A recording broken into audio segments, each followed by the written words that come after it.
Hello friends, welcome to my Princess Diana news channel.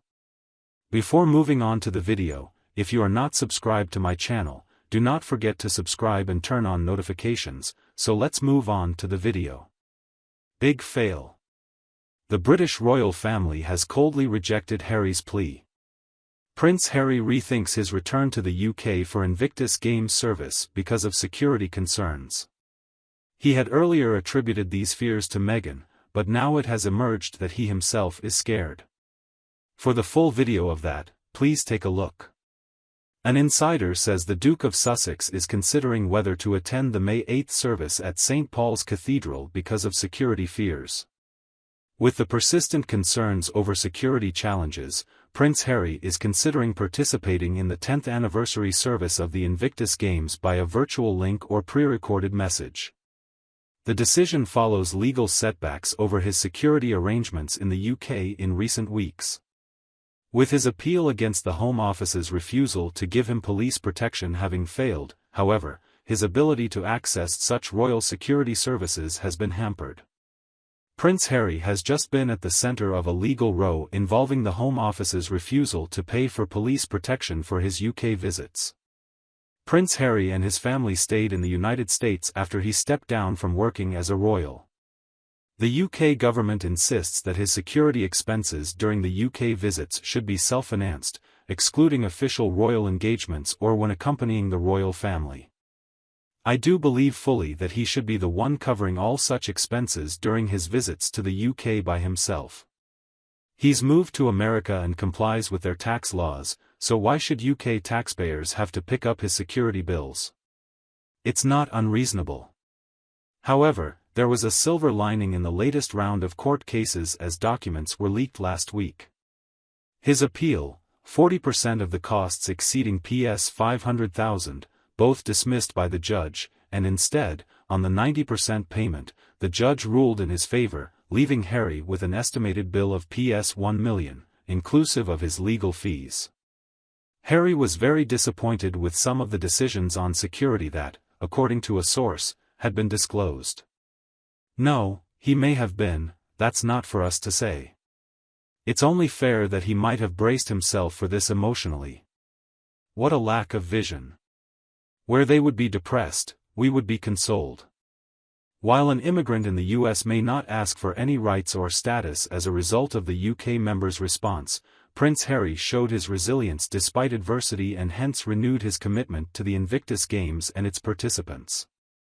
The 10th anniversary service is to be held in April, and it's a decade since the initiative was conceived. The prince is now finalizing his attendance plans and might opt for a virtual presence if the offered security detail doesn't meet his standards.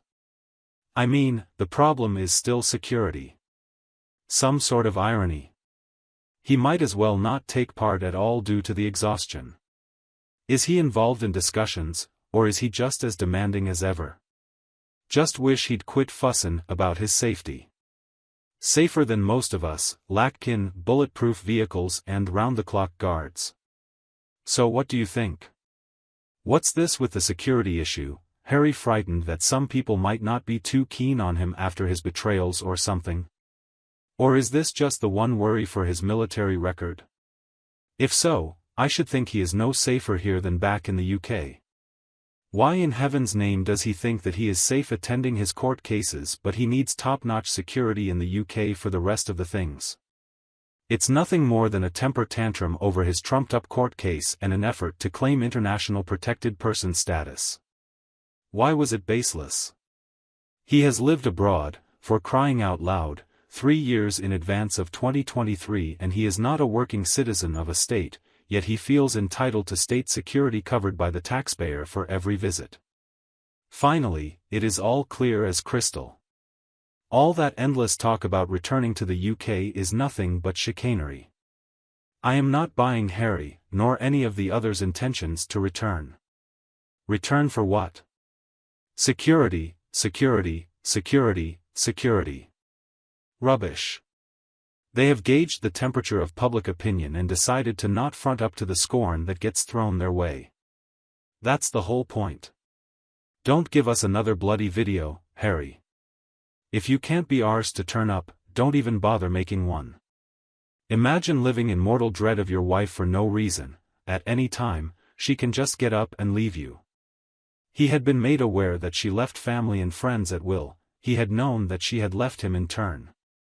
He's even ready to sacrifice the reunion with his family to be part of the games he's birthed. What a pathetic man, losing even himself.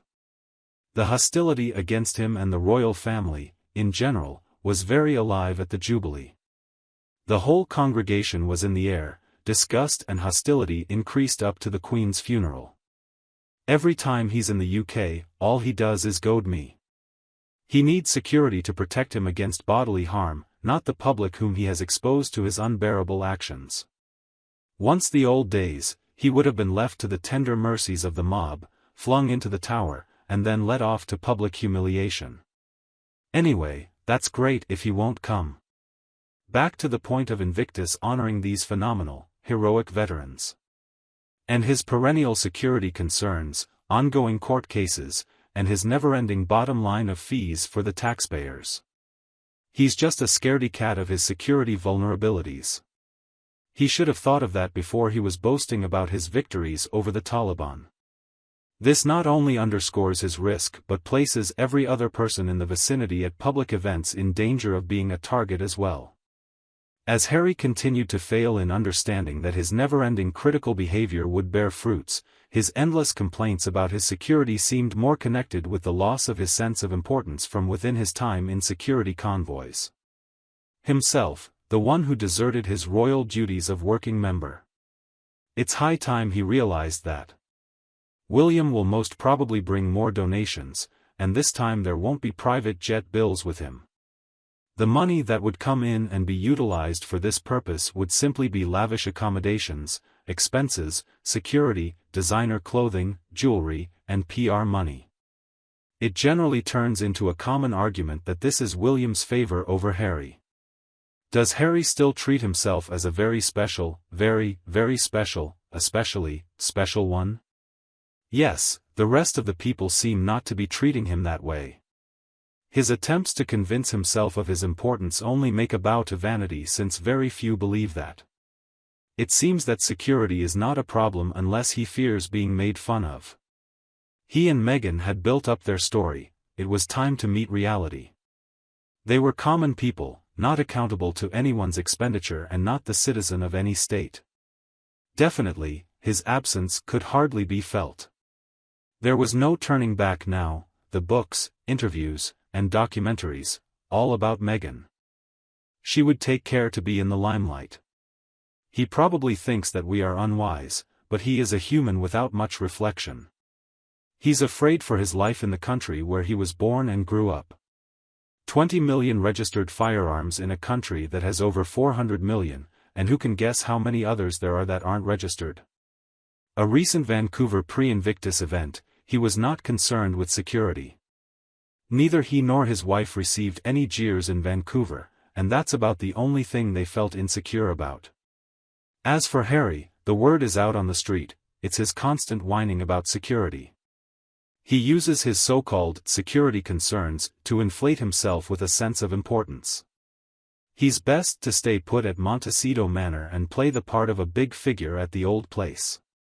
If Harry insists on security outside his residence, then it is up to him to foot the bill without tapping into UK or charitable funds, though that seems the only resource for the desperate duo.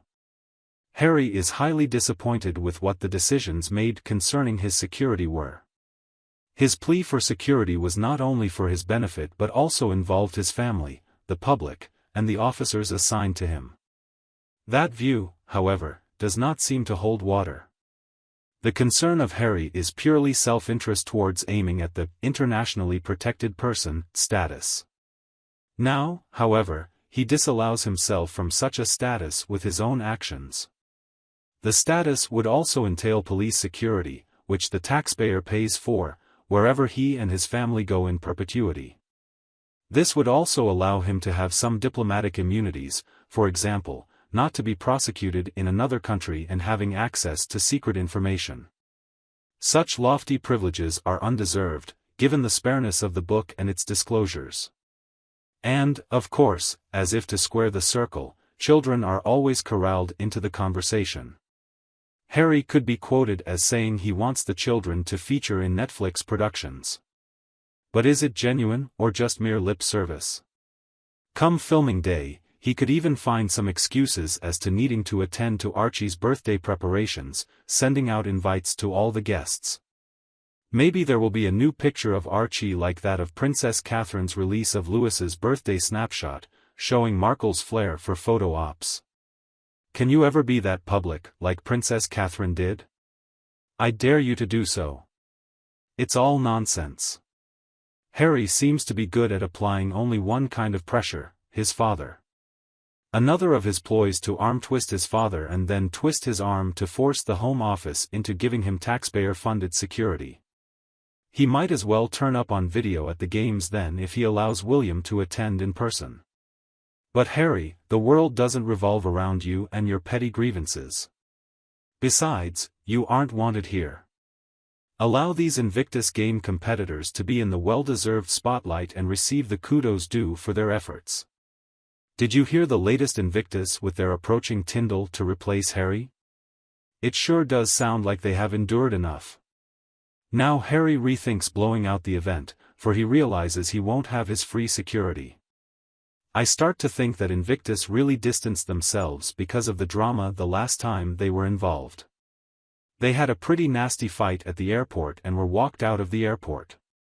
They even made a scene at one of the dining joints, hollering as they left by the kitchen door. Meghan's reputation may not be stellar, especially with the way she treats her Invictus staff behind closed doors. Never trust a word she says, remember the bullying. Yeah, funny. How Harry and Meghan can travel around the world with no issues at all with their security, and then Harry gets to May 8th and gets worried about going to the games. That's absolutely ridiculous, Meghan said, digging in her heels. He's not going, and I'm not taking the kids either. He can record his message instead.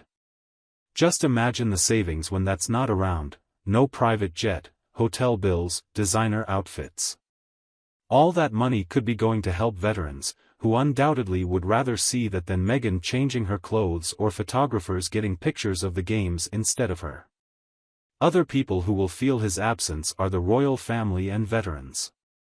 It has been floating around that while William made his own handsome donation, this report is being very critical with the ones that Harry supposedly spent lavishly, those earmarked for funds related to the Invictus. The fact that there were no visible consequences for either party over such accusations does nothing but further help the idea of them wishing to perpetuate the image of privileged royals enjoying the accompanying perks of a security detail and paparazzi. But within this veneer lies a harsh reality where their actions seem to be more of a commercial venture rather than noble pursuits. Well, even compared to behavior of billionaires, presidents, or kings, that does sound more and more like some inept parody. This, not many of the onlookers, will come as a surprise, who noted Harry's determination to stay away from the UK and, of course, again, speculation started over his motivations. The notion of fear emerges as a plausible explanation, prompting questions about the impact of his absence on the perception of his role as a patron of Invictus. From a human perspective, it's easy to understand that the trustees of an organization, who themselves are very likely to attend events, may feel concerned when a patron withdraws because he is scared. On the other hand, there is also the possibility that Harry is apprehensive that in this round of legal battle, he may be slapped with another bill for the huge PS 500,000 court costs incurred by the government, a prospect that may loom ominously should he set foot on UK soil.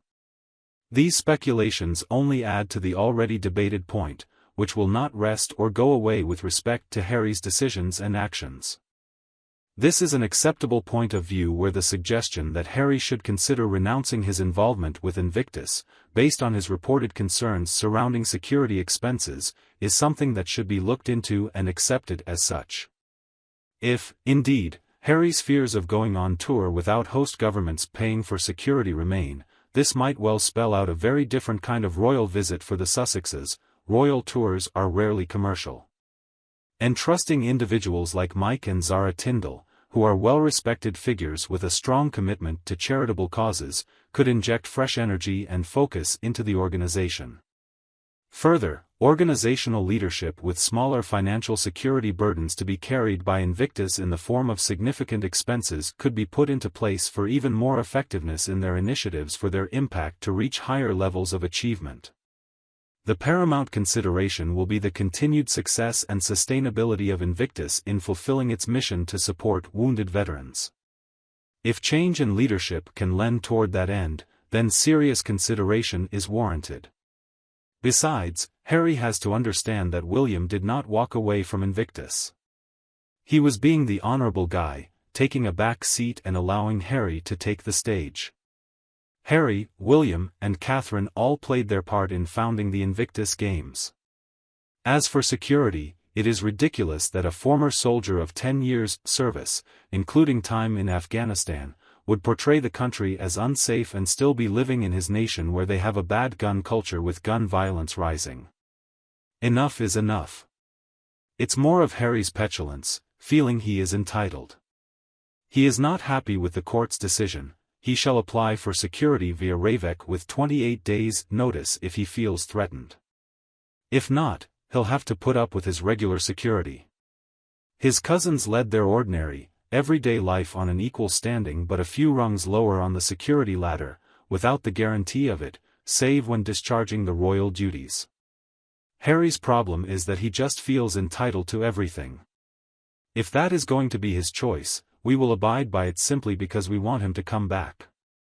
Harry must have had a very hard life, the one that causes the kind of fear in him.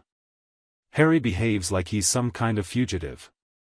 And yet, he is neither wanted nor needed, rather, he proves to be another useful burden on the security agencies and police forces simply because he does not watch his tongue. It's high time the spotlight shifts off of Harry and his wife and onto the athletes and volunteers of the Invictus Games. So, stay at home, Harry, and do what you preach on eco-friendly travel, or else you risk being seen as unfit to teach others. Moreover, even if they do attend, it'll probably just turn into another Meghan fashion show. They've had no problems traveling to other countries with their current security arrangement. It's not much of a secret that Harry's main home is now in the United States. He registered his permanent address when he vacated Frogmore, which was done last June. Well-known fact, he's resided in Montecito with his family since last summer. They have been living in Montecito for just shy of 4 years, and their family last used Frogmore in 2022. They haven't lived there since 2020. That's commonly known, but delving further into the matter reveals the complex dynamics of Harry not being in the UK. Speculation abounds over how much influence Meghan has on his decisions, with her assertive manner and strong views potentially being factors. There's even the notion that Meghan would go out of her way to discourage Harry from returning to the UK, through loud protestations, persuasion, or other means. This truly adds an extra dimension to the narrative. The suggestion that Meghan might manipulate Harry by feeding him false narratives adds a sinister undertone to their relationship dynamics. If such tactics indeed influence Harry's decision to stay away, it raises questions about the authenticity of his choices and the extent of control he truly has. Furthermore, concerns about Harry's re-entry into the USA highlight the complexities of his legal status and the potential fallout from his past actions. Speculation about discrepancies in his visa application and the implications for his integrity cast doubt on his credibility and the underlying motivations behind his actions. Contrastingly, Harry's behavior, when compared to other members of the royal family, invites scrutiny. While the heir to the throne navigates public spaces with discretion and minimal fanfare, Harry's actions appear driven by a desire for attention and validation.